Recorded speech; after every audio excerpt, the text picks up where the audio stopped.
Okay. First of all, being a sheikh or wanting to guide people to Islam is a very noble cause. However, this is step 3 or 4. Before that, you have to go from the bottom of the ladder from step 1, 2, 3, and then you may reach that stage, which means that at first you have to focus on attaining the knowledge for your own benefit so that you get closer to Allah, regardless of what others may benefit from that or not. So step number 1 is to acquire knowledge for the sake of Allah. Secondly, to implement this knowledge in your life. As Allah stated in the Quran, فَعْلَمْ أَنَّهُ لَا إِلَهَ إِلَّا اللَّهِ وَاسْتَغْفِرْ لِذَنْبِكَ. First, begin with knowledge, then act upon it. Afterwards, when you have walked the talk, you can focus on guiding people, on spreading this knowledge you have and sharing it with others. Where to begin? The sky is the limit. The first thing you should focus on is memorizing the Quran, knowing the meanings of it, the tafsir of the Quran, and the sciences surrounding it, which may necessitate that you, in parallel, study Arabic. Because you cannot be a sheikh, you cannot give fatwas, you cannot teach Islam without understanding Arabic.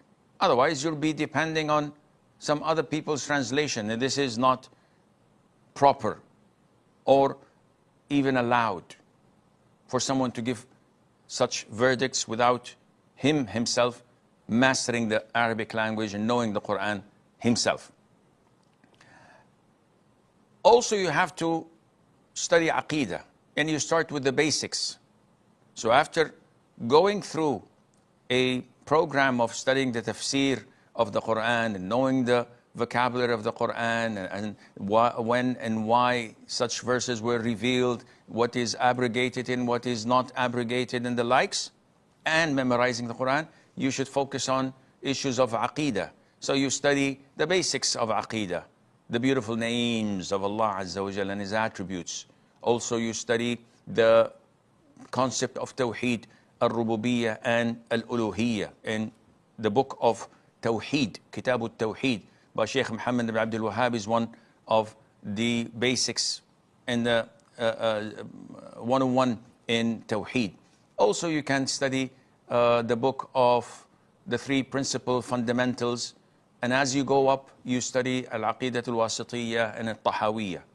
In fiqh you start with a particular school of thought, and you take one concise book of that particular school of thought, regardless of what school you're studying.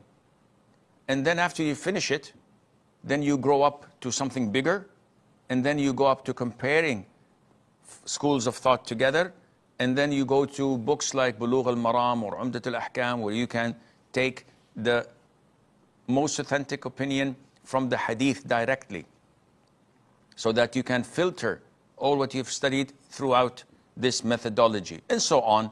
But you cannot do this on your own.